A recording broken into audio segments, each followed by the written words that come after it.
పరమందున్న దేవాతి దేవునికి నా శిరస్సు వంచి ఆయనకు పాదాభివందనాలు తెలియజేస్తూ చేరువచ్చిన దేవుని పిల్లలైన మీ అందరికీ కూడా క్రీస్తు వారి నామం పేరట నా శుభాలు, నా వందనాలు తెలియజేస్తున్నాను.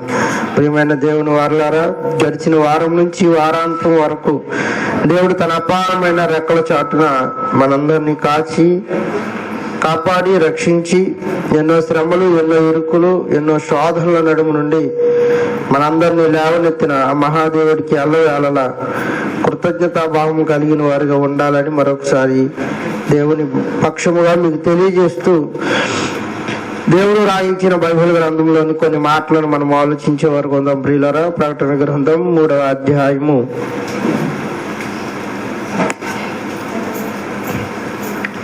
21వ వచనం నుండి చూద్దామండి. నేను జయించి నా తండ్రితో కూడా ఆయన సింహాసనమునందు కూర్చుండి ఉన్న ప్రకారము జయించు వాణిని నాతో కూడా నా సింహాసనమునందు కూర్చుండనిచ్చెదను. సంఘములతో ఆత్మ చెప్పుచున్న మాట చెవిగల వారందరూ వినుగాక. ప్రియులారా, రాయబడుతున్న సందర్భాన్ని జాగ్రత్తగా పరిశీలించగలిగితే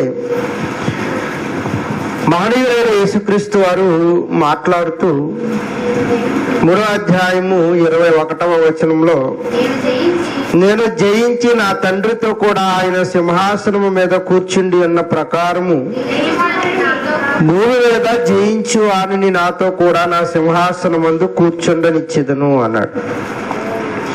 బైబిల్ గ్రంథంలో రాయబడుతున్న ఈ సందర్భాన్ని జాగ్రత్తగా మనం ఆలోచించగలిగితే ప్రియులారా, యేసుక్రీస్తు వారు ఏం జయించారో, ఏమి జయించి తండ్రి సింహాసనాన్ని అధిరోహించాడో, భూమి మీద ఆయన జయించి తండ్రి సింహాసనం మీద కూర్చున్నట్టుగా మనల్ని కూడా ఏమంటున్నారంటే, మీరు కూడా జయించండి, మిమ్మల్ని కూడా సింహాసనం మీద కూర్చుండనిస్తాను. యేసుక్రీస్తు వారు ఏం జయించి తండ్రి సింహాసనం మీదకు వెళ్ళాడో, మనము కూడా భూమి మీద అటువంటి వాటిని జయిస్తేనే ఆ సింహాసనం మనకు దక్కుతుంది. ఇంతకా ఏం జయించాలి, ఎలా జయించాలి, ఎప్పుడు జయించాలి అని గ్రంథ పరిశీలనలోనికి వెళ్ళి ఆలోచించగలిగితే ప్రియులరా, భూమి మీద మనుషులముగా మనం ఎన్నో విజయాలు చూసిన వారం, ఎన్నో అపజయాలను కూడా సవిచూచిన వారం. ఒకప్పుడు మానవ జీవితంలో వెలుగు, ఒకప్పుడు చీకటి, ఇలా వెలుగు చీకటల నడుమ మానవ పయనం అనేది కొనసాగుతున్నప్పుడు ఎన్నో విజయాలు అధిరోహించిన వారు ఉన్నారు, ఎన్నో అపజయాలను కూడా అధిరోహించిన వారు ఉన్నారు. విజయాలను అధిరోహిస్తున్న వాడికి మెడల్ని ఇస్తుంటే, కానీ విజయాలను అందుకోనని వాడికి ఏమి దక్కనట్టుగానే మనకు కనబడుతుంది. యేసుక్రీస్తు వారు కూడా విజయం సాధించిన వాడికే సింహాసనం ఇస్తాను అంటున్నాడు తప్ప, అందులో ఓడిపోయిన వాడికి ఆ సింహాసనం మీద కూర్చునే అవకాశాన్ని ఇవ్వను అంటున్నాడు. అంటే భూమి మీద ఉన్న ప్రతి ఆటలోను, ప్రతి స్పోర్ట్స్ లోను ఎలాగైతే బహుమానాలు గెలిచిన వారి కొరకు ఎదురు చూస్తున్నాయో, దేవుని సింహాసనాన్ని సాధించడానికి కూడా మనము గెలిస్తేనే ఆ సింహాసనాన్ని మన కొరకు ఆయన ఇస్తాడు అన్నట్టుగా ఆయన మాటలు మనకు వినబడుతున్నాయి. కనుక ఏం జయించాలి, దేనిని జయిస్తే మనకు సింహాసనాన్ని ఇస్తాడు, ఎలా ఎప్పుడు వాటిని మనం స్వాధీనపరచుకోవాలి, మనం జయించగలము అన్న ఆలోచనలోనికి వెళితే ప్రియులారా, జయించటం అనే మాట పూర్వపు దినాల్లో ఎక్కువగా ఎప్పుడు విన్నామంటే యుద్ధం జరుగుతున్న సందర్భాల్లో జయాపజయాల గురించిన అండ్ ఆలోచనలు మనం విన్నాం. జయించాడు అనగానే ఒక రాజు మరొక రాజ్యాన్ని జయించాడని, ఈ దండెత్తుతున్న రాజు ఆ రాజ్యాన్ని తన హస్తగతం చేసుకున్నాడని, ఆ రాజ్యమును ఆయన జయించాడు కనుక ఆ రాజ్య పరిపాలన క్రింద ఉండాలని మనందరము జయాపజయాల గురించిన ఎన్నో వార్తలు వింటూ ఉంటాం. ప్రియులారా, పాత నిబంధన కాలంలో కూడా యెహోవా ఇశ్రాయేలీలతో ఉన్నంత కాలము కూడా ఇశ్రాయేలీలకు అపజయం అనేటిది మనకి ఎక్కడ కనబడదు.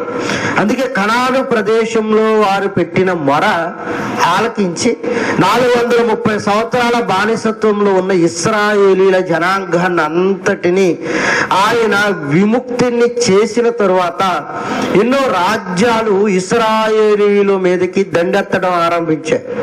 ఎన్నో రాజ్యాలు ఇలా దండెత్తిన ప్రతి రాజ్యముని విషయంలో కూడా ఇశ్రాయేలీయుల్ని ఎక్కడ ఓడిపోనివ్వలేదు.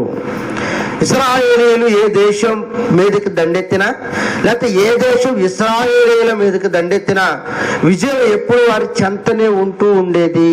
కారణం ఏంటయ్యా అన్నప్పుడు, నా మాట వినిన యెడల మీకు ఆశీర్వాదాలు, నా మాట వినకపోతే మీకు శాపం అని ఇశ్రాయేలీయుల నడుమ ఆయన నిబంధన పెట్టి ఉన్నాడు కనుక ఎప్పుడైతే ఇశ్రాయేలీయులు ప్రతి రాజ్యం మీద జయాన్ని పొందుతున్నారో, అలా జయాన్ని పొందుతూ పొందుతూ పొందుతూ పొందుతూ యెరికో ప్రదేశాన్ని దాటాల్సిన అవసరం వచ్చింది ఇశ్రాయేలీయుల జనాంగానికి.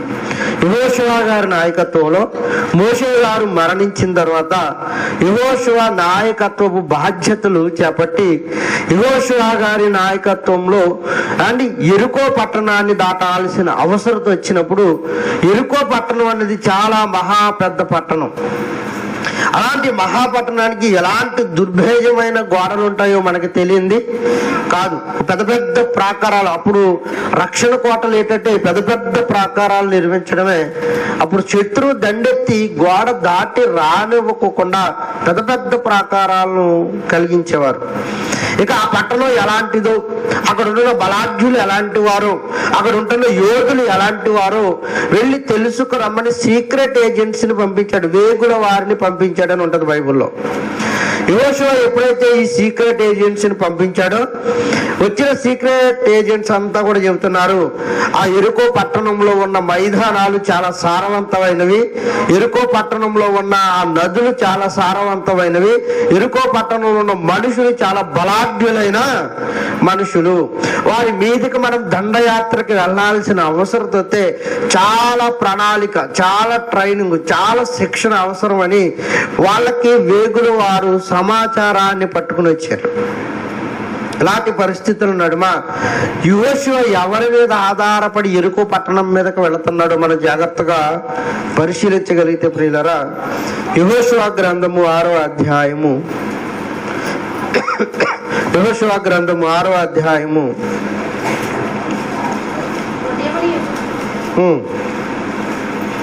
ప్రారంభం నుండి చూద్దామండి. ఆ కాలమున ఇశ్రాయేలీయులు భయము చేత ఒక్కడును వెలుపలికి పోకుండా ఉండెను. లోపలికి ఎవడు రావటం లేదట. యెరికో పట్టణ ద్వారము గట్టిగా మూసివేయబడెను. అప్పుడు యెహోవా యెహోషువతో ఇలాగ అన్నాడట, చూడుము, నేను యెరికోను, దాని రాజును, పరాక్రమము గల శూరులను నీ చేతికి నేను అప్పగించబోతున్నాను. మీరందరూ యుద్ధ సన్నద్ధులై పట్టణమును ఆవరించి ఒక మారు దాని చుట్టూ తిరగవలెను. అలాగూ 6 దినములు చేయించు రావలెను. 7 యాజకులు పొటేలు కొమ్ము బోరలను పట్టుకొని ముందుగా నడవవలెను. 7వ దినమున మీరు 7 మార్లు పట్టణము చుట్టూ తిరుగుచుండగా ఆ యాజకులు బోరలు నోదవలెను. మానక కొమ్ములతో వారి ధ్వని చేయించుండగా మీరు బోరల ధ్వని వినినప్పుడు జనులందరూ ఆర్భాటముగా కేకలు వేయవలెను. అప్పుడు ఆ పట్టణ ప్రాకారము కూలుడు గనుక జమును తన ఎదుటికి చక్కగా ఎక్కుదురనేను. అంటే యెరికో పట్టణానికి ఒక దుర్భేషమైన గోడలు ఉన్నాయి, ఎవరు ఛేదించలేని భయానకమైన కోట లాంటి గోడలు ఉన్నాయి. ఈ కోట లాంటి గోడలు భారతదేశంలో రాణి రుద్రమదేవి కూడా ఇలాంటి కోటలు కట్టించింది, ఇలాంటి పెద్ద పెద్ద గోడలు కట్టించింది. కానీ ఈ దుర్భేషమైన ఈ కోట దాటి రావడానికి ఇశ్రాయేలీయుల దగ్గర అప్పటికంతా యుద్ధ నైపుణ్యత సామర్థ్యం ఆ పరికరాలు వారి దగ్గర లేవు. అప్పటికే 40 సంవత్సరాల అరణ్య ప్రాంతంలో ప్రయాణం చేసిన వారు అండ్ ఆ అరణ్య ప్రాంతంలో అండ్ ఇలాంటి సామాగ్రి ఏమి సమకూర్చుకోగలరు? కనుక ఆ ప్రదేశంలోనికి వీరు వెళ్ళాలంటే ఖచ్చితంగా యెరికో గోడలు అనేవి కూల్చబడాలి. వీరి దగ్గర సాధనాలు లేవు, వీరి దగ్గర ఆయుధాలు లేవు. మరి యెరికో గోడలు ఎలా కూల్చబడాలని యెహోషువ మరలా యెహోవా వైపు తిరిగి మోకాళ్ళుని ప్రార్థన చేస్తున్నాడట. అయ్యా, ఇదిగో యెరికో గోడలు మాకు అడ్డంగా ఉన్నాయి, ఈ యెరికో గోడలు దాటి వెళ్ళగలిగే సామర్థ్యం గాని పరికరాలు గాని సాధకాలు గాని సాధనాలు గాని మా దగ్గర లేవు, గనుక మాకు ఈ సహాయం చేయి ప్రభు అని ఎవరి వైపు ఆయన కన్నులెత్తుతున్నాడు ప్రియులారా? యెహోవా వైపు కన్నులెత్తుతుంటే యెహోవా వారితో మాట్లాడేవాడట. ఏం చేసేవాడట? వారికి సెలవు ఇచ్చేవాడట. ఆయనతోనూ రాజులు ఆ పూర్వకాలపు భక్తులతోనూ యెహోవా డైరెక్ట్ గా మాట్లాడేవాడు. అవును, మాట్లాడేవాడట. ఆయనకు ప్రార్థన చేస్తుంటే యెహోవా యొద్ద నుండి వర్తమానం వచ్చేదట. ఏమన్నా తెలుసా? నాయన, నువ్వు ఇశ్రాయేలీయులందరినీ తీసుకువెళ్ళి యెరికో గోడల చుట్టూ ఒకసారి ప్రదక్షిణ చెయ్యి, ఒక రౌండ్ వేయించు. అలా రోజుకొకసారి ఇలా 7 రోజులు 7 సార్లు మీరు ఆ గోడల చుట్టూ తిరగాలి. తిరిగితే ఏమవుద్ది ప్రభా? గోడల చుట్టూ తిరిగితే ఏమొస్తుంది ప్రభా అని ఒకవేళ మీరు అనుకుంటే, ఆ దుర్భేజమైన గోడలను నేను కోల్చుతాను అని వాగ్దానం ఇచ్చాడు వారు. ఎప్పుడైతే ఆ వాగ్దానాన్ని చేతపట్టుకున్నారో ఇశ్రాయేలు యాజకులు కొమ్ముదటం ప్రారంభించారు. ఘోర ధ్వని శబ్దాలు వినబడుతున్నాయి. గాన ప్రతిగానాలతో వారు యెరికో గోడల చుట్టూ ప్రదక్షిణలు చేయడం ఆరంభించారు. అండ్ ఇక ప్రదక్షిణలు చేయడం ఆరంభించి 1వ రోజు 2వ రోజు 3వ రోజు 4వ రోజు 5, 6, 7వ రోజుల్లో ప్రవేశించగానే 7వ రోజున దుర్భేజమైన యెరికో గోడలు సహితం కూల్చివేయబడ్డాయి. అండ్ యెరికో పట్టణాన్నంతటిని యెహోషువ హస్తగతం చేశాడు పరలోకమందున్న మహనీయుడైన తండ్రి. ఈరోజు మనము కూడా ప్రార్థిస్తే ఆయన సెలవు మనకు వస్తుందా? ఖచ్చితంగా వస్తుంది. యెహోషువ ప్రార్థిస్తేనే ఆయనతో మాట్లాడతాడు అని మనం అనుకున్నప్పుడు, మరి మనం ప్రార్థిస్తే మనతో మాట్లాడ్డా? శుద్ధ హృదయం కలిగిన వారు, హృదయ శుద్ధి కలిగిన వారు ధన్యులట. వారు దేవుణ్ణి ఏం చేస్తారట? చూస్తారు. దేవుణ్ణి చూస్తున్నారంటే దేవుని స్వరాన్ని కూడా వారు వినగలుగుతారు. అందుకే మనలో ఉండాల్సింది ఏంటో తెలుసా ప్రియులారా? దేవుని మీద నమ్మిక కలిగి ఉండాలి. దేవుని మీద భక్తి కలిగి ఉండాలి. దేవుని మీద విశ్వాసం ఉంచి మన పయనాన్ని కొనసాగించాలి. ఎప్పుడైతే యెరికో గోడల దగ్గర వీరు నిలవబడి బోర్లు ఊదుతూ, యాజకులు బోర్లు ఊదుతూ అని మిగతా వారు డప్పు శబ్దాలతో భయంకరమైన కేకలు వేశారో, ఈ ధ్వని శబ్దాలకు అండ్ దుర్భేషమైన యెరికో గోడలు కూల్చివేయబడ్డాయి. నిజంగా అలా జరుగుద్దా? అండ్ భయంకరమైన శబ్దాలతో మనం అరుస్తూ ఈ బిల్డింగ్ను కూల్చేయగలమా? అవుద్దా? మనుషులు వల్ల అవదేమో గాని యెహోవాకు సమస్తమును సాధ్యమే. ఆ రోజు మనకలాగే వీడి పిచ్చి కాకపోతే అక్కడ నుంచి మాట్లాడితే, అక్కడ నుంచి పాటలు పాడితే గోడలు కూలిపోవడం ఏంటి, ఆడి చెప్పడం వీళ్ళు చేయడం అనే దౌర్భాగ్యులు మనలో కూడా అలాంటి వారు ఉంటారు, ఖచ్చితంగా ఉంటారు. అని దేవుడు చెబుతున్న వాటిని చిన్న చూపుతో చూసేవారు. దేవుడు మాట్లాడే ప్రతి మాట చిన్నగా ఆలోచించేవారు. దేవుడి శక్తి సామర్థ్యాలు ఎరగని ఆయన రుచి తెలియని దౌర్భాగ్యులు ఉన్నప్పుడు ఆ విశ్వాస పరిమాణం చాలా చిన్నదిగా మారిపోద్ది ప్రియులారా. ఎప్పుడైతే ఆయన యెహోషువకి ఈ మాటలు తెలియజేశాడో ఇశ్రాయేలీయులందరికీ తెలియజేయగానే ఇంచుమించుగా ఇశ్రాయేలీయులందరూ యెహోవా మాటకు లోబడ్డారని ఉంది, ధిక్కరించారని ఎక్కడ కూడా మనకు కనబడదు. యెహోషువ మాటకు లోబడి యెహోవా ఏదైతే ఆజ్ఞ ఇచ్చాడో ఆ ఆజ్ఞానుసారంగానే మనం నడవాలనుకున్నారు. ఆ ఆజ్ఞానుసారంగానే యెరికో గోడల చుట్టూ వారు ప్రదక్షిణలు చేశారు. వారు మనకలాగా యెహోషువ మాట ధిక్కరించిన వారు కారు. ఊరక నిలిచుండి చూడండి యెహోవా చేసే కార్యాలు మీ ఎదుట ఎలా చేస్తాడు అని వారికి వాగ్దానం ఇచ్చిన తర్వాత వారు పాడితే కాదు, వెనకాల దేవుని శక్తి బల ప్రభావం వలన ఆ యెరికో గోడలు ఏం చేయబడ్డాయి? కూల్చివేయబడ్డాయి. యెహోవా మాట్లాడిందట ఇశ్రాయేలీలతో అరణ్యంలో ఉన్నప్పుడు. యెహోవా ఆ మాటల శబ్దాన్ని వారు ఏమనుకున్నారంటే తెలుసా ప్రియులరా? ఒక ఉరిమింది అనుకున్నారట. ఉరిమి ఏం చేసింది? ఉరిమింది అనగా టప టప టప టప వచ్చి వెళ్ళిపోయే శబ్దం కాదు. తుఫాను పట్టినప్పుడు డబ డబ డబ డబ బడా బడా శబ్దాలు వస్తూ ఉంటాయి. ఈ శబ్దాలకు గుండె ఊడి పడిపోయింది అనే శబ్దాలు వస్తూ ఉంటాయి చూసారా? గుండె ఊడి పడిపోయిందనే శబ్దాలు వస్తాయి చూసారా? అలాంటి భయంకరమైన శబ్దం వస్తేనే తప్ప దుర్భేజమైన యెరికో గోడలు కోలో. ఎందుకంటే ఇప్పుడు కట్టిన ప్రాజెక్టులు, ఇప్పుడు కట్టిన నిర్మాణాలు కానీ మనం ఒక పెద్ద నిర్మాణం కట్టారు, కొన్ని లక్షల కోట్ల రూపాయలతో కట్టారు. వాటర్ ట్యాంకు శాంపిల్ టెస్ట్ అందులో వాటర్ ఎక్కిస్తే కూలిపోయిందట. ఎందుకు కట్టారు? వాటర్ నిల్వ ఉంచి ప్రజలందరికీ వాటర్ సప్లై చేయడానికి కట్టిన వాటర్ ట్యాంకులో ఆ నిల్వ సామర్థ్యపు వాటర్ ఎక్కించేసరికి మొత్తం ఆ పిల్లర్స్ తో సహా కుప్పకూలిపోయింది. అంటే ఇంజనీర్ ఎంత గొప్పవాడు అయి ఉంటాడు, ఎంత తినేసి ఆ కట్టడాన్ని అంత గొప్పగా కట్టుంటే తప్ప ఆ కట్టడం కూలిపోదు. మరి రాజుల కాలంలో ఇలాంటి కట్టడాలు కాదు, వారు ఏదైనా కట్టడాన్ని నిర్మించారంటే దాన్ని కూర్చడం దాన్ని అతి సామాన్యుల వల్ల అయ్యే పని కాదు. అలాంటి దుర్భేజమైన కోటలు వీళ్ళు పాటలు పాడితే కూలిపోయాయని మీరు అనుకోకండి. దాని వెనకాల దేవుని శక్తి ఉంది. నాయన మీరు ఇలా ఏ దేశం మీదకి వెళ్ళినా నా మీద ఆనుకొని మీరు వెళితే మీకు ప్రతి చోట మీకు ఏమిస్తాను? విజయాన్ని ఇస్తాను. ఎవడు మిమ్మల్ని దాటి వెళ్ళనివ్వడు. నేను కత్తే పట్టను, ఈటే పట్టను, విజయం మాత్రం ఇశ్రాయేలీయులదే అన్నాడు. అలా ఇశ్రాయేలీలే రాజ్యం మీదకి వెళ్ళినా ఇప్పటికీ ఇశ్రాయేలీల సైన్యం అంటే అన్ని సైన్యాలకి వణికేనండి. ఇప్పటికీ స్టిల్ ప్రజెంట్ ఇప్పటికీ ఇశ్రాయేలీల సైన్య యుద్ధంలో దిగుతుందంటే ఇశ్రాయేలీల సైన్యాన్ని దాటి ఏ ఒక్కడు వెళ్ళలేడన్న ఆలోచన ఇప్పటి ప్రపంచ దేశాల నడుమ ఒక గొప్ప మాట ఇది. ఇప్పుడు కూడా ఇశ్రాయేలీలు యుద్ధ నైపుణ్యత, యుద్ధ ప్రణాళిక వేశారంటే ఆ యుద్ధ ప్రణాళికను మీరి వెళ్ళేవాడు ఎవడు కూడా లేడు. కారణం ఏంటయ్యా అంటే వాళ్ళు ఇప్పటికి కూడా యెహోవా మీద ఆనుకునే ఉన్నారు. పూర్వీకులు ఎలాగైతే యెహోవాను ఆశ్రయించి యుద్ధాలను గెలిచారో వారు ఇప్పుడు కూడా యెహోవా మీద ఆశ్రయించారు. అందుకే గాజా లాంటి భయంకరమైన పట్టణాలు ఇశ్రాయేలీల దేశం మీద దాడి చేస్తున్నా అని ఇశ్రాయేలీల దేశాన్ని తాకనివ్వటంలా ఏ బాంబుని కూడా.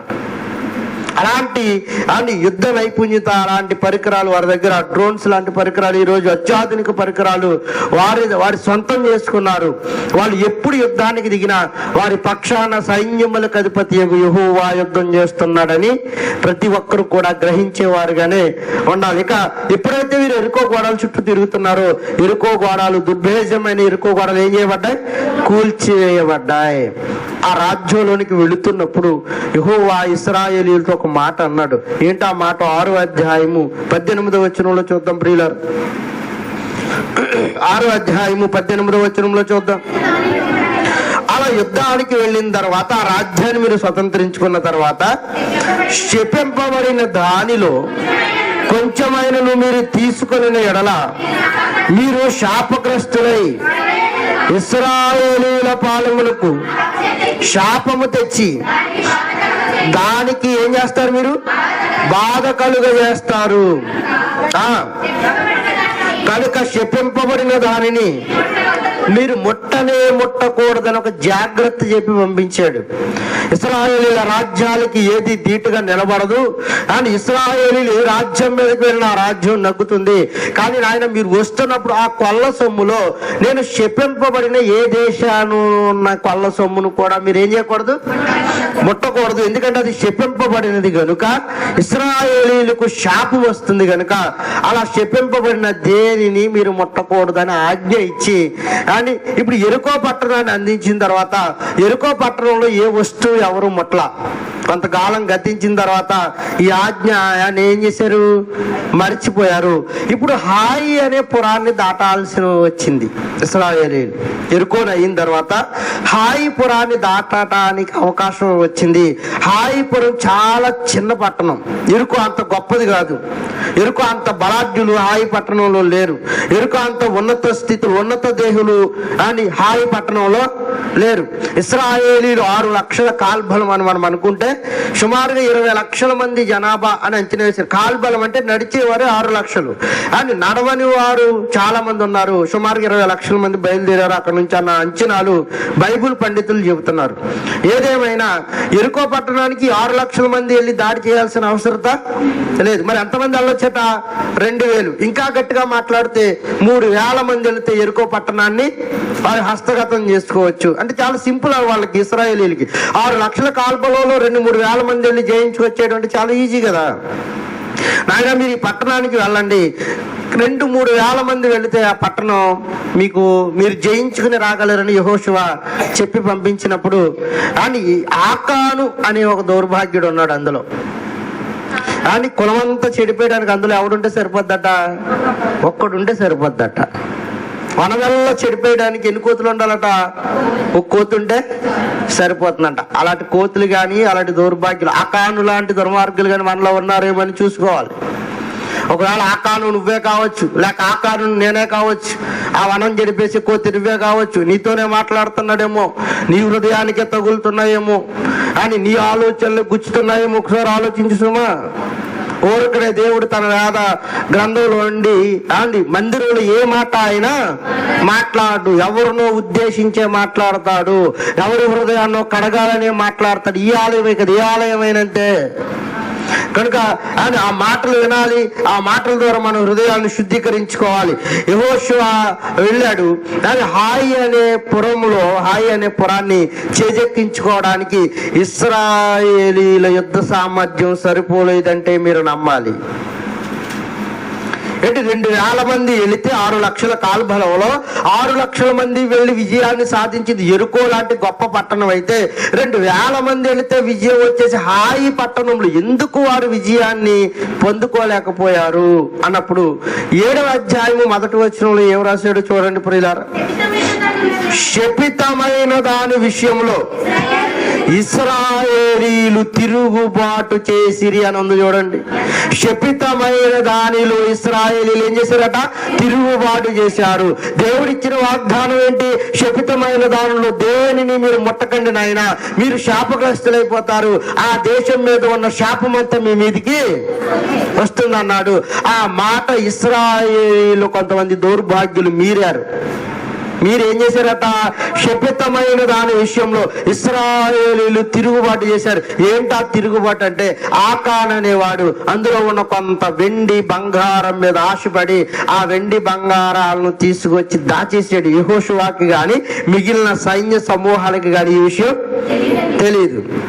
దేవుడేమో శపించిన దాన్ని తీసుకురావద్దు, నా మాట అంటే ప్రతి దేశం మీద మీకు విజయం, ప్రతి రాజ్యం మీకు అప్పగించబడుతుందని చెప్పి అని హాయి పురానికి వచ్చేసరికి హాయిపురంలో ఇశ్రాయేలీలు హాయి పట్టణస్థులను చూసి పారిపోయారట. అంటే చిన్న గ్రామాన్ని ఢీకొట్టలేకపోయారా? చిన్న దేశాన్ని వాళ్ళు గెలవలేకపోయారా అన్నప్పుడు ఎందుకు గెలవలేకపోయారు అని అంటే యెహోవా వారిని విడిచి వెళ్ళిపోయాడు. ఇది రీజను.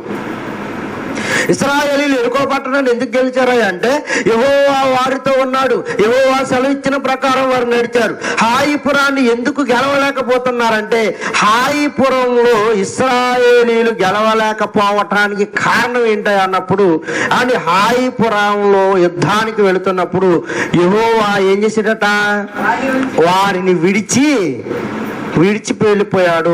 ఎందుకు ఆయన విడిచి వెళ్ళిపోయాడు అన్నప్పుడు, ఎందుకు వారిని విడిచి వెళ్ళిపోయాడు అన్నప్పుడు ఆయన ఏం చేశారట? శపితమైన దాని విషయంలో ఇశ్రాయేలీలు ఆయన మీద తిరుగుబాటు చేసిరి. రైట్, ఎలా చేశారో తిరుగుబాటు చూద్దాం. ఎట్లా అనగా యోధా గోత్రంలో జెరహు ముని మనవుడును జబ్ది మనవుడును కర్మి కుమారుడనైన ఆకాను శపితము చేయబడిన దానిలో కొంత తీసుకొనేను గనుక యెహోవా ఇశ్రాయేలీయుల మీద కోపగించెను. 4వ వచనంలో చూడండి. కాబట్టి జనులలో ఇంచుమించు 3,000 మంది అక్కడికి వెళ్ళిరు గాని హాయి వారి ఎదుట నిలవలేక పారిపోయిరి. అని హాయి వారి ఎదుట ఏం చేయలేక పారిపోయారట? నిలువలేక ఇశ్రాయేలీలందరూ పారిపోయారట. ఎందుకు? రీజన్ ఏంటంటే యెహోవా దేవుడు వారిని విడిచిపెట్టి ఆయన వెళ్ళిపోయాడు. ఆయన వారిని విడిచిపెట్టి వెళ్ళిపోయిన తర్వాత వీళ్ళు శాపగ్రస్తమైన దాన్ని తెచ్చుకున్నారు. యెహోవా మీద ఆడుకోవడం మానేశారు. అంటే మీకు ఇక్కడ ఏం అర్థమవుతుంది ప్రియులారా? ఆకాన్ అనేవాడు ఏం చేశాడు అనమాట? యెహోవాకు విరోధముగా పాపము చేశాడు. ఏం చేశాడు? యెహోవాకు విరోధముగా వారు తిరుగుబాటు చేశారు. తిరుగుబాటు చేయడం అంటే మాట వినకపోవడమే కదా ప్రియులారు తిరుగుబాటు. ఆయన కొడుకు మాట వినట్లేదు అనుకోండి, ఏమంటాం మనం? వాడి మధ్య మాట వినట్లేదండి, తిరగబడుతున్నాడు అంట. తిరుగుబాటు అంటే అర్థం ఏంటి ప్రియులారా? యెహోవా మాట వినకపోవడం. ఆకాశమాలకించు భూమి చెవి ఎగ్గుము, నేను పిల్లలను పెంచిన నేను పెద్దవారినిగా చేస్తే వారు నా మాట వినడం లేదు. తిరుగుబాటు చేశారన్న పదానికి అర్థం ఏంటంటే ఆయన మాటను ఆలకించడం మానేశారు అని.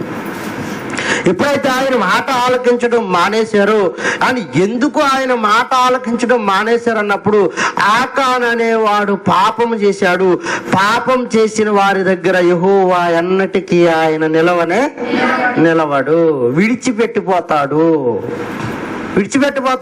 అందుకే ఇశ్రాయేలీయులు యుద్ధంలో ఎందుకు నగ్గటం లేదో తెలుసా ప్రియులారా? ఆయనకి దేవునికి మాట్లాడుకుంటే సెలవిచ్చిన యెహోవా, మాట్లాడితే జవాబిచ్చిన యెహోవా. ఇప్పుడు యెహోషువ ప్రార్థన చేసిన ఆ ప్రార్థనకి జవాబు రావటం లేదు. కారణం ఏంటో తెలుసా? నీకును నాకు మధ్య నీ పాపము మేఘము వలె ఎలా ఉంది? అడ్డముగా ఉంది. అడ్డంగా ఉన్న ఈ మేఘాన్ని దాటి ఆయన రావటం లేదు. ఇశ్రాయేలీయుల్ని విడిచిపెట్టేశాడు. అప్పుడు ఆయన తీసుకున్న నిర్ణయం ఏంటో తెలుసా ప్రియులారా? మరలా నేను మీ వద్దకు రావాలి అని అంటే పాపముతో ఉన్న ఆకానుగాడు బ్రతుకుండకూడదు. ఆకాన్ని ఏం చేయకూడదు? బ్రతికొండకూడదు. పాపము చేసిన ఆకాన్ని మీరు రాళ్లతో కొట్టి చంపి ఆ పాపాన్ని నా యొద్ద నుండి పరిహరించకపోతే నేను మరలా మీకు కనబడను. అందుకే ఆ చిన్న పట్టణమైన హాయి పట్టణాన్ని కూడా వారు గెలవలేకపోయారు. దేవుడు తోడుంటే ఎరుకోనైనా గెలవగలం, దేవుడు తోడు లేకపోతే పాపాన్ని సహితం గెలవలేం. దేవుడు తోడుంటే దుర్భేజమైన గోడలు పడగొట్టగలం, దేవుడు సహాయము లేకపోతే మన పాపపు ఆలోచనలను మనం తీసి వేయలేం. అందుకే మనకు కావాల్సింది ఏంటో తెలుసా ప్రియులరా? యెహోవా సహాయం అన్ని వేళలా కావాలి. మనుషులను నమ్ముట కంటే, రాజులను నమ్ముట కంటే, అధికారులను నమ్ముకున్నట కంటే యెహోవాను ఆశ్రయిస్తేనే మనకేం జరుగుతుందట? మేలు జరుగుతుంది. అంటే యెహోవా సెలవు ఇవ్వాలి, యెహోవా ఆజ్ఞ ఇవ్వాలి, యెహోవా మాటకు మనం లోబడాలి. ఎప్పుడైతే యెహోవా మాటకు లోబడతామో ఆయి పట్టణం ఏంటి? దేశం ప్రపంచమే ఏకమైపోయి వచ్చేసిన మనల్ని దాటి ఎవరిని కూడా ఎదరికాయన వెళ్ళనివ్వడు. అందుకే ప్రారంభపు భక్తుల్లో ఉన్న బలం ఏంటో తెలుసా ప్రియులారా? రాజే శాసనం చేసిన వారు ఆ శాసనానికి లోబడకపోవడానికి కారణం ఏంటో తెలుసా? రాజు కంటే గొప్పవాడు వారి పక్షాన వేద్యం ఆడుతున్నాడన్న బలం వారి దగ్గర ఉంది. షడ్రకు మేషకున్న బలం, దానియేలుకున్న బలం, పౌలు శీలకున్న బలం ఏంటో తెలుసా? వారి వెనక అతి పెద్ద ఉన్నాడు. అదే ఆడు జోలికి వెళ్ళకండ్రా, వాడు వెనకాల రాజకీయ నాయకులందరూ మసిపూసి మారేడికాయ చేస్తారా అనుకుంటే వీళ్ళకి బాబు ఒకడు ఉన్నాడు వెనకాల, వీళ్ళందరికీ బాబు. అది ఎంత పెద్ద వాడు ఉన్నా సరే, ఎంత పెద్ద వ్యక్తి ఉన్నా సరే, ఎంత మేధావి ఉన్నా సరే, ఎంత తెలివితేటలు కలిగిన వాడు ఉన్నా సరే, వాడి తెలివి యెహోవా ముందు ఏమాత్రమును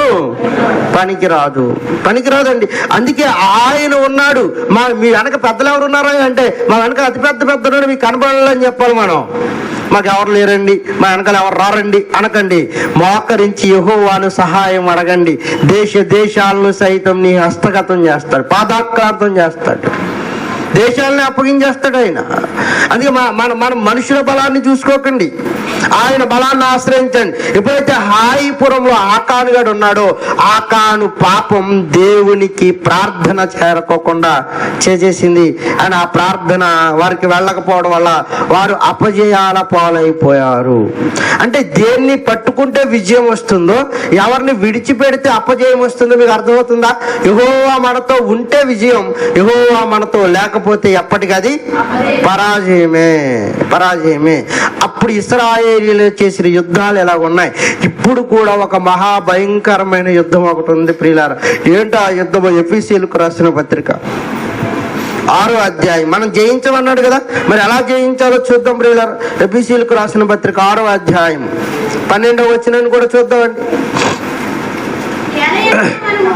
ఏలయనగా మనము పోరాడినది శరీరులతో కాదు గాని ప్రధానులతోనూ అధికారులతోనూ ప్రస్తుత అంధకార సంబంధముగు లోకనాథులతోనూ ఆకాశ మండలమందున్న దురాత్మ సమూహములతోనూ మనము పోరాడాలి అన్నాడు. చూడండి ఎలాగంటే ఇప్పుడు మన యుద్ధం, నేను జయించాను, జయించిన వారిని నాతో కూడా సింహాసనం మీద కూర్చోబెడతాను అన్నాడు.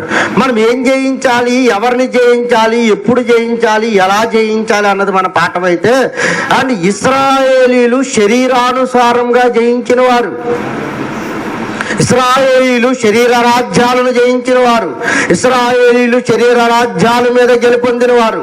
కానీ క్రైస్తవులకు ఒక పోరాటం ఉందని, ఈ పోరాటంలో క్రైస్తవులందరూ విజయం పొందాలని, విజయం పొందిన వారే ఆయన సింహాసనం మీద కూర్చుంటారని చెబుతున్నప్పుడు, అయితే మనకున్న పోరాటం ఏంటి? మనము యుద్ధాలు చేయాలా, మనం బాణాలు వేయాలా, మనం కత్తులు పట్టాలా, మనం బాంబులు విసరాలంటే మీరు పోరాడునది శరీరులతో కాదు. శరీరులతో అయితే ఇవి అవసరం, శరీరాలతో అయితే ఒక శరీరాన్ని తీయాలంటే కత్తి అవసరం, మరొక శరీరాన్ని తీయాలంటే బాంబు అవసరం, మరొక శరీరాన్ని పడగొట్టాలంటే అని బళ్ళాలు అవసరం.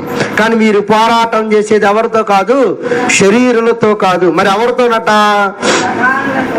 ప్రధానులతోనూ అధికారులతోనూ ప్రస్తుత అంధకార సంబంధముగు లోకనాథులతోనూ ఆకాశ మండలమందున్నారట. వీళ్ళంతా ఈ ప్రధానులు, అధికారులు, అంధకార సంబంధులు ఎక్కడున్నారట? ఆకాశ మండలమందున్న దురాత్మ సమూహాలతోని ఏం చేయాలట? పోరాటం చేయాలి. యేసుక్రీస్తు చేసిన పోరాటం అంటే ఎవరితో అని అర్థమైపోతుంది. ఈ అంధకార సంబంధులు, ఈ శరీరులు, ప్రధానులు, అధికారులు, ఆకాశ మండలమందున్న దురాత్మ సమూహాలతోని ఆయన పోరాటం చేసి జయించాడని అర్థమైపోతుంది. ఆ పోరాటం చేసి జయించాడు కనుకనే ఆయనకి సింహాసనం. ఆయనని హింసిస్తున్న వారిని ఎందుకు ఏమన్నాడో తెలుసా ప్రియులారా? ప్రభువా నన్ను హింసిస్తున్నారు, వారు కనుక వీళ్ళు చంపేయి. ప్రధానులు, యాజకులు నన్ను రాళ్లతో కొట్టాలనుకుంటున్నారు కనుక వీళ్ళు చంపాను ఎక్కడ అనలా. ఎందుకంటే ఆయన శరీరులతో పోరాడేవాడు కాదు. మీ కంటికి కనబడని ఒక మహాశక్తి ఈరోజు ప్రపంచాన్ని ఆవహించింది. లోకమందంతా ఎవడు ఎందున్నని చెప్పుకున్నాం? దుష్టుని ఎందున్నది అన్నాం. ఈ దుష్టుడు ఎలాంటి వాడో తెలుసా ప్రియులారా? అండ్ అన్ని సామ్రాజ్యాల కంటే బలమైన ఒక పెద్ద శక్తి కలిగిన వాడే ఈ దుష్టుడు. యేసుక్రీస్తు అంటాడు, నేను దుష్టుని జయించి ఉన్నాను అంట. ఆ దుష్టిని ఏం చేసేటట్టు? ఆయన జయించాడు. అందుకే ఆయనకి సింహాసనం. అంటే మనము కూడా ఎవరిని జయించాలని అర్థమైపోతుంది. ఈ అంధకార సంబంధమైన ఈ దుష్టిని మనము కూడా జయిస్తేనే మనకి కూడా ఏంటనమాట?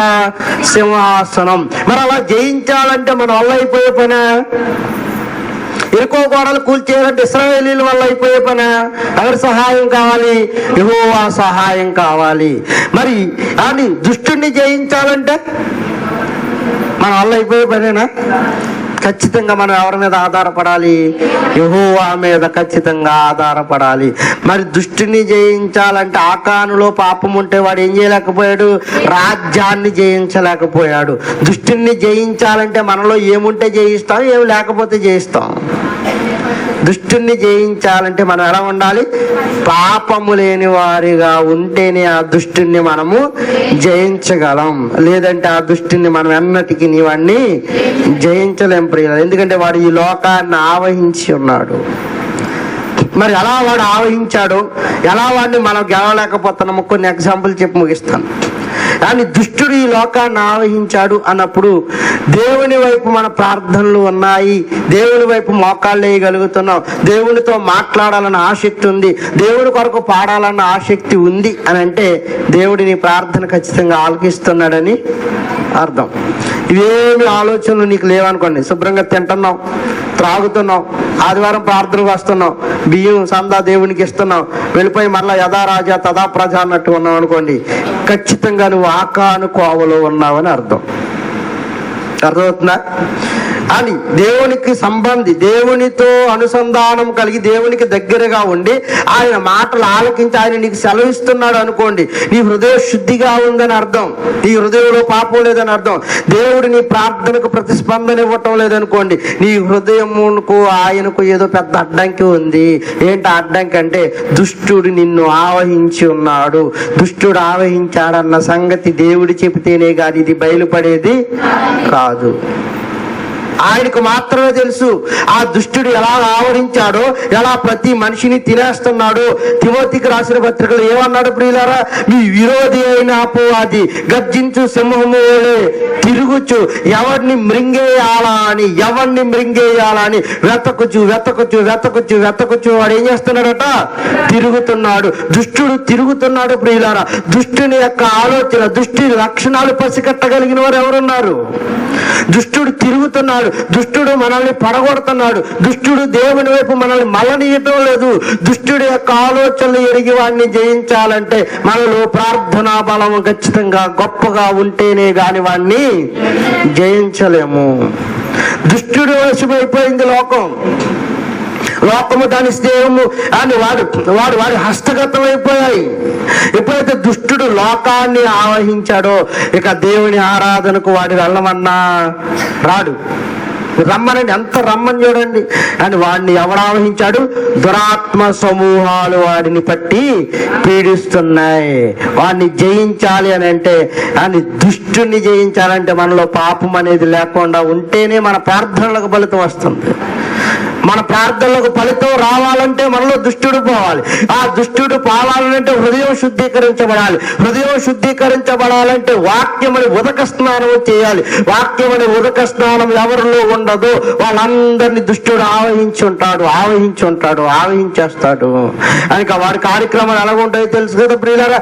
అని త్రాగితే తప్ప, తింటే తప్ప, అని పొగ పీలిస్తే తప్ప, దేవుడు ఆలోచనలు మీరితే తప్ప, ఆదివారం ప్రార్థనకి వెళ్ళకపోతే తప్ప, ఉపవాసం ఉండకపోతే తప్ప, నీసి తినకపోతే తప్ప, ఇలాంటి దౌర్భాగ్యమైన ఆలోచనలన్నీ రేకెత్తుతున్నాయంటే నువ్వు ఆకాను ఆవహించినట్టుగా నిన్ను దుష్టుడు ఆవహించాడు. దుష్టుడు ఆవహించాడని కానీ నాకు నల్లకూడట్టుకురా అన్నవాడిని ఆవహించాడు అనుకోకండి. నాకు గారెలేయండి ఈరోజు చేప తలకాయ ఎట్టుకుని అన్నవాడిని ఆవహించాడు అనుకోకండి. మీ కంటికి కనబడని వాడి పనిని నెరవేరుస్తూ ఎవరిని మృంగేద్దావాడి తిరుగుతున్నవాడు అని మింగేసేవాడు ఎలా మాటేస్తాడు ప్రియులరా? అల్లరి చేసి మాటేస్తాడా? మింగేసేవాడు చాలా స్లోగా, చాలా మెత్తగా, అడుగుల శబ్దం కూడా వినబడకోకుండా వాడు నిన్ను ఆవహించాడా అని నీకు తెలియకుండా వాడు నిన్ను ఆవహించి ఏం చేస్తాడు ప్రియులారా? మృంగేస్తాడు. జాగ్రత్త. వాడు మృంగేశాడా ఇక నువ్వు ఆ సింహాసనాన్ని స్వతంత్రించుకోవడానికి కుదరదు. అందుకే ఆయన దుష్టుని జయించాడు. నీకు దేవునికి విరోధమైన ఆలోచనలు వస్తున్నాయా? త్రాగాలి. దేవాలయానికి వెళ్ళి బాప్తిసం తీసుకున్నా త్రాగేవారు ఉన్నారు. తాగాలని నీకు అనిపిస్తుందా? అయితే దుష్టుడు నిన్ను ఆవహించాడు. ఆకాను మరణించినట్టుగా నీవు మరణిస్తావు సోదరా. ఆకాను మరణించాడు. రాళ్లతో కొట్టి చంపేశారండి. ఆకాన్ని రాళ్లతో కొట్టి చంపేశారు. పైపెచ్చి ఆ రాళ్ల గుట్టంతా ఆకాను మీద పేర్చారు. నువ్వు దేవుని సంబంధివై ఉండి దేవుని ఆలోచనలో ఉంటూ యెహోవా సెలవులో బ్రతుకుతూ నీ దేహాన్ని జయించాల్సిన వాడివి నీ దేహాన్ని అపజయం వైపు పరుగులు పెట్టిస్తున్నావేమో. ఆకాను తప్పించుకోలేదు, నువ్వు కూడా తప్పించుకోలేవు. ఆకాను మరణించాడు, మనకి కూడా మరణ ప్రాప్తి కలుగుతుంది. భౌతిక సంబంధమైన మరణం కాదు అది. అది కొట్టినా చేస్తాడు, ఆకాన్ని రాళ్ళతో కొట్టకపోయినా చచ్చిపోతాడు. అది భౌతిక సంబంధమైన మరణం కాదు. అది మనం పోరాటం శరీరులతో. దేవుని సంబంధమైన ప్రతి విధమైన ఆలోచన నీకు దూరం చేస్తాడు వాడు.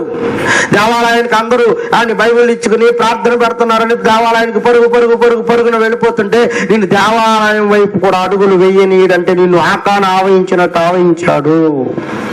పేరు అని నా పనే కదా చేసుకుంటున్నాను, నేనే కదా బిజీగా ఉన్నాను, నా పనిలోనే కదా నిమగ్నం అయ్యాను, ఇంత పని ఎట్టుకుని దేవాలయానికి ఇప్పుడు వెళితే ఏంటి, వెళ్ళకపోతే ఏంటి, ఈ వారం దేవాలయాన్ని స్టెప్పింగ్ చేద్దామని ఎవరైనా ఒకవేళ అనుకుంటే దుష్టుడు నీలోనికి ఎంటర్ అయిపోతున్నాడు సుమా. ఇవి జాగ్రత్తలు మాత్రమే. పాటించకపోవడం మీ ఇష్టం.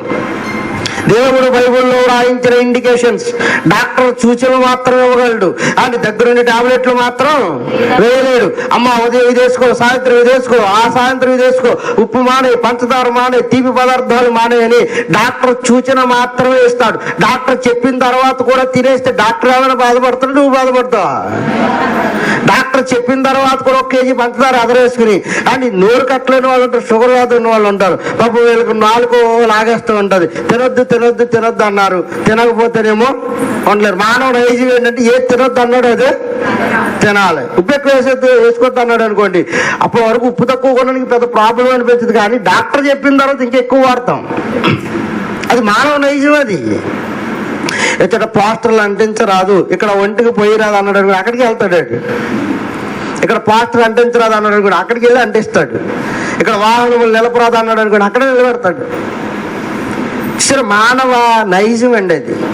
కనుక అని దేవుడు చెబుతున్న సూచనలు, ఇదిగో నాయన ఆకాలను ఆవహించినట్టుగా నేను అపవాది ఆవహిస్తే నువ్వు పరలోక రాజ్యాన్ని ఎప్పటికీ స్వతంత్రించుకోలేదు, జయించలేవు. మొదట జయించాలి వాడిని జయించాలంటే వాక్యం అనే ఖడ్గం నీలో ఉండాలి, శిరస్థానము నీలో ఉండాలి, అని హెల్మెట్ లాంటి రక్షణ శిరస్థానం నీలో ఉండాలి, రక్షక కవచం ఉండాలి, సువార్తని జోడును మనం తొడగాలి. అప్పుడు కానీ వాడిని జయించలేం. అసలు ఈ వాక్యం వింటేనే మనకి చాలా బాధ. ఆ వాక్యం ఉన్నది చెప్పి ఇప్పుడు మన వాళ్ళు ఉన్నారా, కొంతమందికి పడుతున్నాయి, లెగుతున్నాయి, కొంతమంది తెరవలేక ఎందుకు వచ్చిన బాధ ఇది? చూసారా, మగవాళ్ళు అయితే ఇంకా లేపక్కల ఈ మళ్ళీ అలా పట్టించుకోడు, శుభ్రంగా గొరకొడి అతను ఎక్కడికైనా పడుతుంది ఆ గొరక. నాకు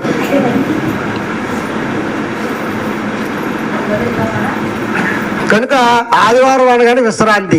ఏంటి ఆ విశ్రాంతి? ఎలాగ అర్థమైందంటే క్రైస్తవులకి దేవాలయంలోకి పోవాలా, చక్కగా విశ్రమించాలా అన్నట్టుగా అర్థమైంది. అండ్ అక్కడికైనా పాదయాత్రలకు అలాగే ఇలా పోయిన విశ్రాంతి గదులు ఉంటాయి, గెస్ట్ రూమ్స్ ఉంటాయి. అక్కడికి వెళ్ళి ఏం చేస్తారు? శుభ్రంగా స్నానం చేసి తినేసి పడుకోరా. అలాంటిదా ఇది దేవాలయం? మరలా చెప్పింపబడతారు సుమా. రైట్. కానీ ఈ సూచనలు పాటించకపోతే నీకు రోగాన్ని ఎలా తగ్గిస్తాడండి డాక్టర్?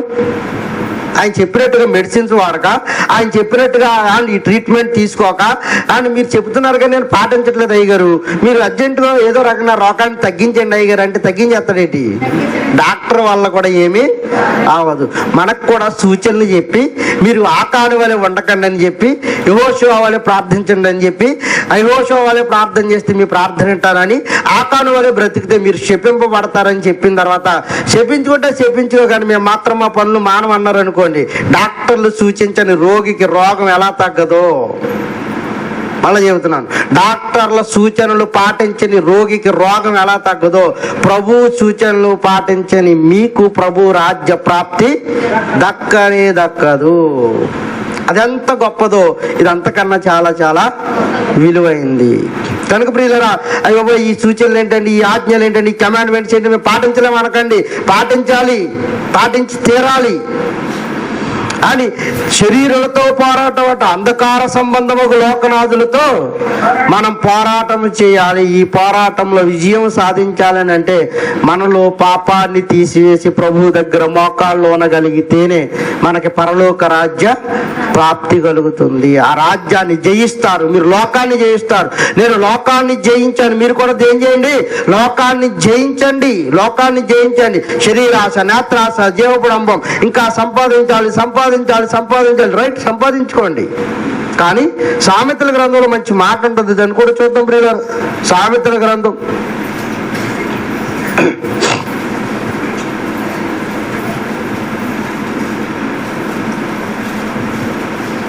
10వ అధ్యాయము సామెతల గ్రంథం 10వ అధ్యాయము 22వ వచనాన్ని చూద్దాం ప్రియులారా. యెహోవా ఆశీర్వాదం అట ఐశ్వర్యం ఇస్తుంది.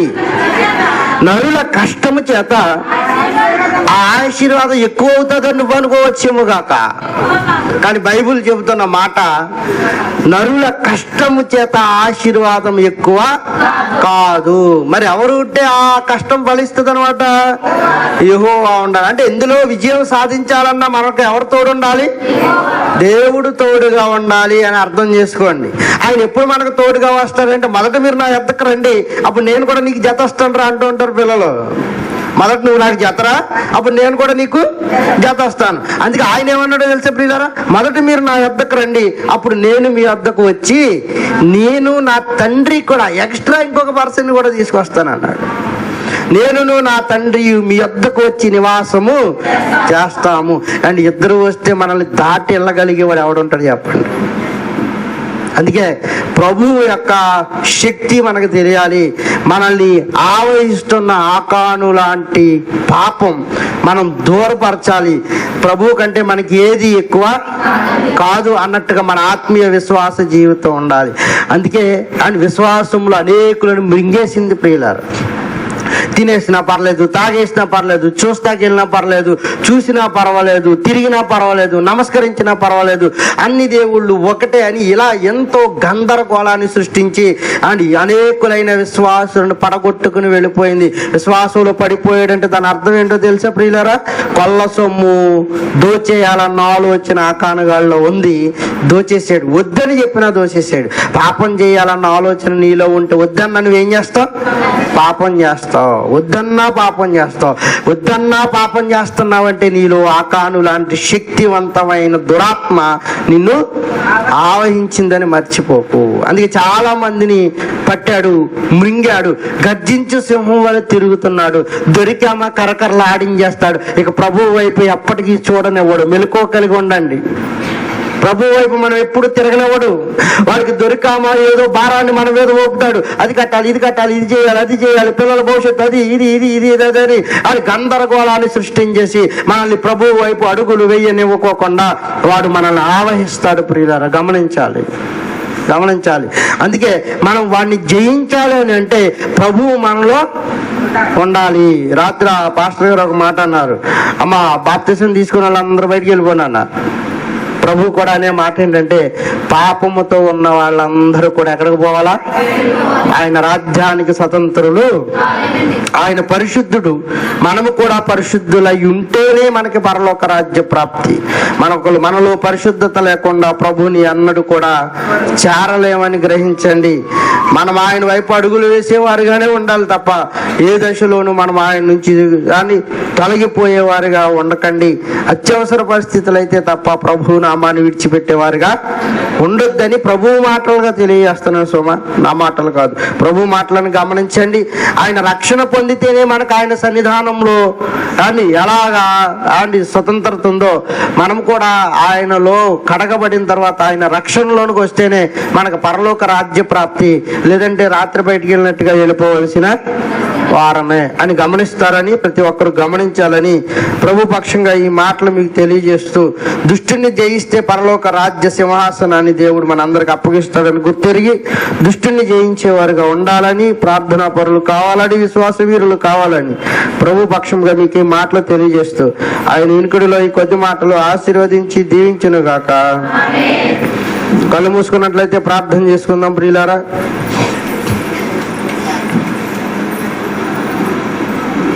ఎన్ని బాధలున్నను ఇబ్బందులైనను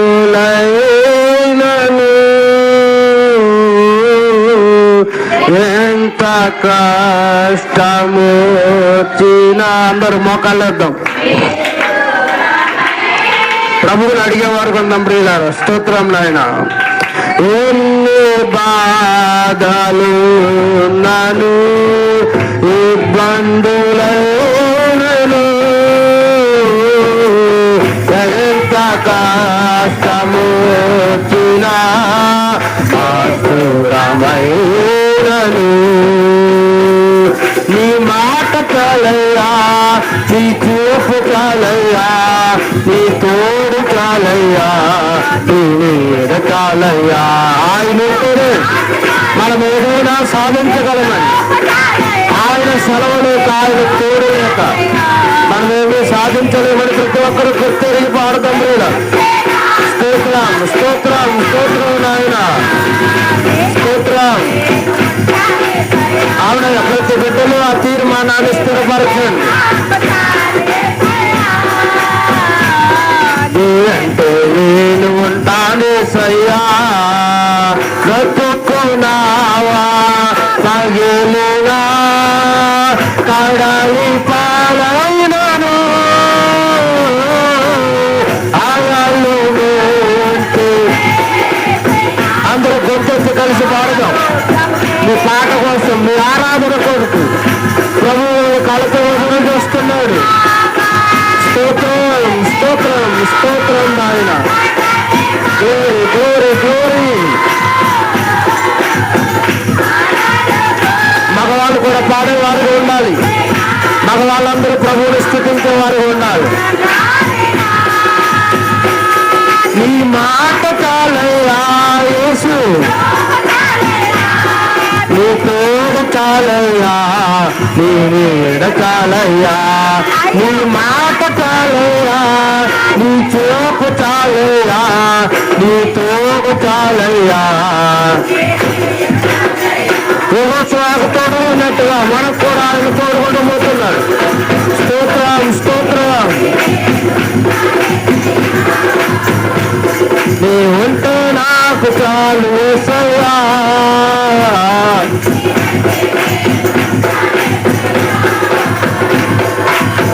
ఆస్తులన్నీ కోరినా అనాథగా మిగిలినా ఆత్మలేడనాడినా ఆరోగ్యం. ఇలాంటి తీర్మానం ప్రతి ఒక్కరూ తీసుకొని అందులో స్తోత్రం నాయన. మహోన్నతుడా, మహాగరుడా, సర్వసృష్టిగా ఆధారభూతుడా, ఆయా బిడ్డలందరూ ప్రార్థన ఆలకించండి. స్తోత్రం స్తోత్రం.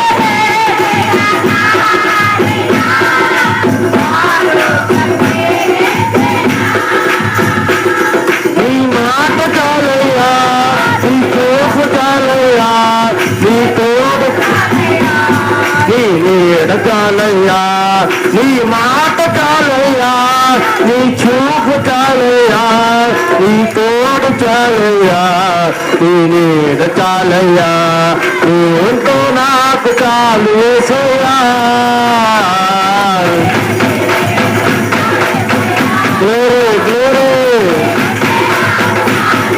స్తోత్రం స్తోత్రం. హల్లెలూయా.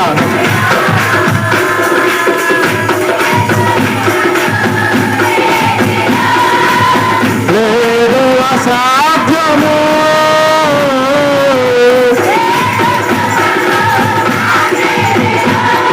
అయ్యా. అన్ని బిడ్డల ఆరాధన అంతటిని స్వీకరించండి. స్తోత్రం స్తోత్రం.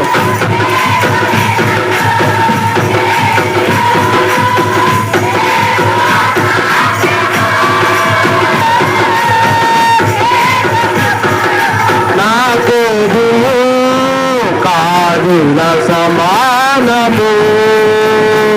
నీ మాట చాలయ్యా, నీ చూపు చాలయ్యా, నీ తోడు చాలయ్యా, నీ నీడ చాలయ్యా.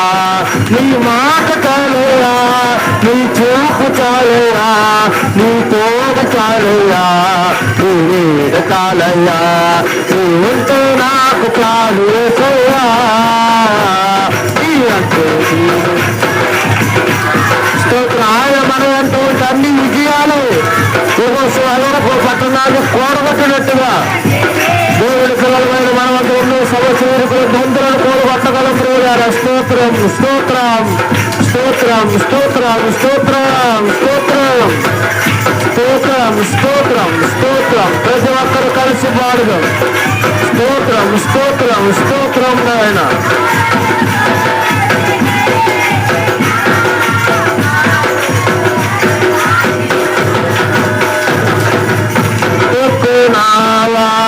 తగిలిన కడలి పాలై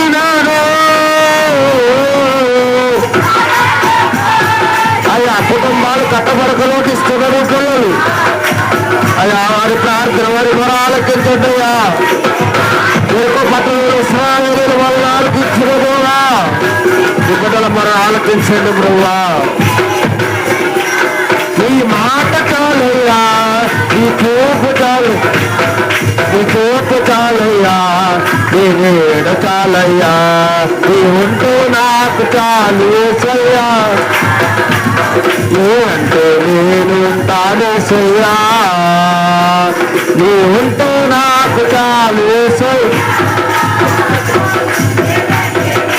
ఉంటానేసయ్యా, నీవంటే నేను ఉంటానేసయ్యా, నీవంటే నేను ఉంటానేసయ్యా, నీవంటే నేను ఉంటానేసయ్యా. దేవునికి మహిమ కలుగును గాక. బ్రతుకునావా పగిలిన కడలి పాలైవను. ప్రతి ఒక్కరు గొప్పెత్తి ఆకాశం అందుకు దేవాతి దేవుడు చేతులెత్తి రోదన కలిగి మీ కుటుంబాల కొరకు ప్రార్థిద్దాం. రాబోయే మహాగ్రతల నుండి ఆయన మాత్రమే కాపాడగలిగిన సమర్థుడు. వాడు ఆశ్రయించండి, మీకు మేలు జరుగుతుంది. శ్రమైన, హింసైన, కరువైన, ఖడ్గమైన ఎరుకో పట్టణస్తులు యోషువ దగ్గరికి వెళ్ళి ఇశ్రాయేలీయులు ఎరుకో పట్టణం మీద దాడి చేస్తున్న సందర్భంలో ఇశ్రాయేలీయుల మరణ ఆలకించిన దేవుడు, యెహోషువ మరణ ఆలకించిన దేవుడు. యెహోషువకు మరల ఆజ్ఞ ఇస్తున్నాడు, సెలవిస్తున్నాడు. యెహోషువతో మాట్లాడినట్టుగా నీతో కూడా మాట్లాడుతాడు ఆయన. మోకాళ్ళుని కన్నీటి ప్రార్థనలు చేయాలి. మోకాళ్ళుని కుటుంబం కొరకు రోధించండి. ఎన్నో సమస్యలు, ఎన్నో ఇరుకులు, ఎన్నో అనారోగ్య పరిస్థితులు. స్తోత్రము స్తోత్రము స్తోత్రము స్తోత్రము స్తోత్రము స్తోత్రం. ప్రభు ఆయన కూడా కోవిడ విజయం ఇచ్చిన దేవా, నీ బిడ్డల రోజు పరాత్మ సమూహాలు పట్టి పీడిస్తున్నాయేమో, లోకాశ వైపు లాగుతున్నాయేమో, అంధకార ఆశ వైపు లాగుతున్నాయేమో, జీవ కుటుంబం మాలో పాతుకుపోయిందేమో, నేత్రాశ మాకు ఎక్కువగా ఉందేమో. ప్రతి విధమైన దుష్టుడి నుండి విడుదల విడుదల విడుదల కలిగించండి అయ్యా. అయ్యా నీ బిడ్డల ప్రార్థన ఆలకించండి ప్రభువా, నీ బిడ్డల ప్రార్థన ఆలకించండి ప్రభువా. నా సన్నిధానంలో కారుస్తున్న ప్రతి కన్నీటి పట్టుకు విలువ ఉందన్నావు అయ్యా. వారి బిడ్డల కొరకు రోధిస్తున్నారు, వారి అప్పుల కొరకు రోధిస్తున్నారు, వారి శోధనల కొరకు రోధిస్తున్నారు, వారి రోగాల కొరకు రోధిస్తున్నారు, వారి కుటుంబాల మార్పు కొరకు రోధిస్తున్నారు, వారు రక్షింపబడాలని రోధిస్తున్నారు. నీ బిడ్డలు నీ చేతులకు అప్పగిస్తున్నాను ప్రభువా. మనుషులుగా మేము ఆదరిస్తే మా ఆలోచనలు నీ బిడ్డలకుంటే ప్రభు తప్పిపోతారేమో. నీ ఆలోచనలు నడిపించమని అడుగుతున్నాను. లోకంలోనికి మేము జారిపోక ఓటీని కంటే ఎక్కువ కాదని గ్రహించి ప్రభు నీ మాటకు లోబడాలి, నీ ఆజ్ఞకు లోబడాలి, నీ శాసనాలకు మేము లోబడాలయ్యా. అట్టి రీతిగా ఆత్మీయ స్థితిలో మెరుగుదలవండి. బండవారిపోయిన హృదయాలతో మీరు మాట్లాడండి. కఠిన వారిపోయిన హృదయాల కొరకు ప్రార్థిస్తున్నాను, మార్చండి అయ్యా. మెత్తన చేయమని అడుగుతున్నానయ్యా. విశ్వాసంలో గొప్పవారు కావాలి, ఆరాధించడంలో గొప్పవారు కావాలి, ప్రార్థించడంలో గొప్పవారు కావాలి. ఈ మనిషి ఆ మనిషి అని లేదు, ప్రతి మనిషిలోని ఆత్మాగ్నిని రకర్చండి అయ్యా. నీ ఆత్మాగ్నితో మండించమని అడుగుతున్నాను. బండవారి పోయిన హృదయాలు కాల్చండియ్యా. నీ సుత్తే సమ్మెట దెబ్బతో వాటిని భద్రపట్టమని అడుగుతున్నాను అయ్యా. ఏ బిడ్డను తప్పిపోనియద్దు, ఏ బిడ్డ నుండి విశ్వాసంలో జారిపోనియద్దు. వారి కుటుంబాలు ఆశీర్వదింపబడాలి, వారి తుక్కుటెద్దలు ఆశీర్వదింపబడాలి, వారి పశువుల మందరూ ఆశీర్వదింపబడాలి.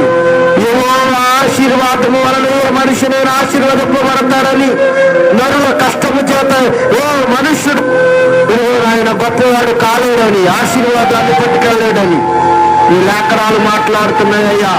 నీకు విరోధముగా ఉన్నావేమో, నీకు విరోధముగా ఏ ఆయుధాన్ని వద్దులని అన్నావు ప్రభు. ఆ వద్దులను నీయని దేవుడు నువ్వు దేవా.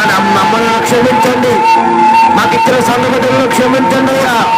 నేను ఆరాధించలేకపోతున్నామేమో, నీ దగ్గర ప్రార్థించలేకపోతున్నామేమో, నీ దగ్గర కన్నీరు వడవలేకపోతున్నామేమో అయ్యా. మా బిడ్డలను క్షమించు ప్రభువా, మా కుటుంబాలను క్షమించు ప్రభువా.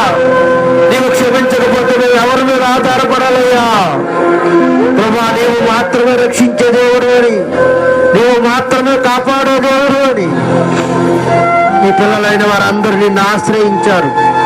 అన్య జనాంగం మధ్య వారిని సిగ్గుపరచొద్దు, వారిని శ్రమల పాలు చేసి ప్రభువా నీ దేవుడు నీకేం చేశాడన్న ఆలోచన నీ ఎంతకు రానియొద్దు ప్రభువా. నీ చిత్తమైతే వారి కఠిన మారిపోయిన హృదయాలు మార్చండి, దండమారిపోయిన హృదయాలతో మీరు మాట్లాడండి.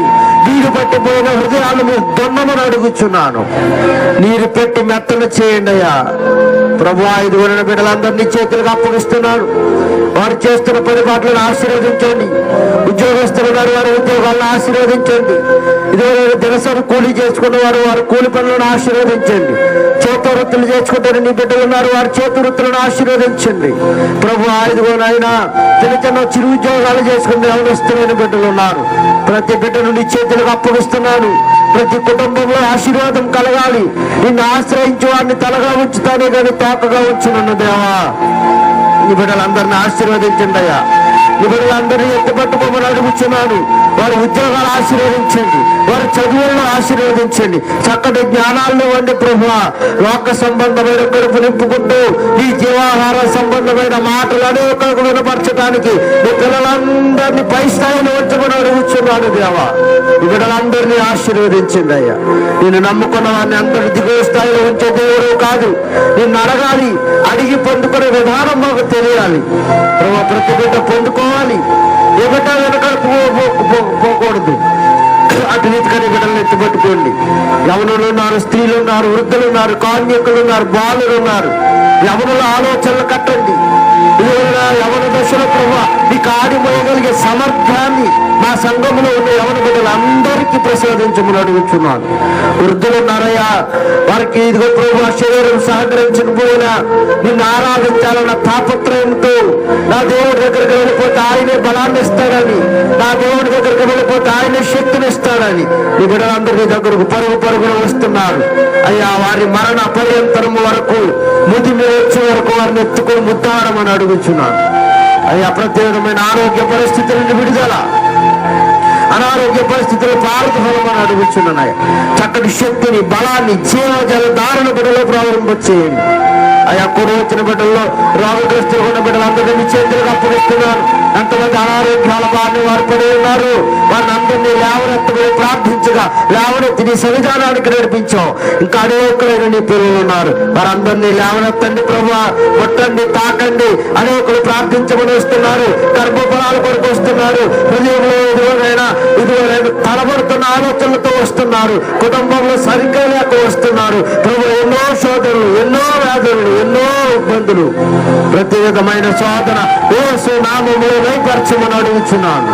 నా దేవుడు గొప్పవాడు, ఆ సన్నిధానంలో నా ప్రార్థన ఆలకించాడని ఈ సన్నిధానపు కీర్తిని, యెహోవా యొక్క కీర్తి నన్ను దిశలా పాకేటట్టుగా ప్రభువా ఇదిగోనైనా నీ చేతులకు అప్పగిస్తున్నానయ్యా.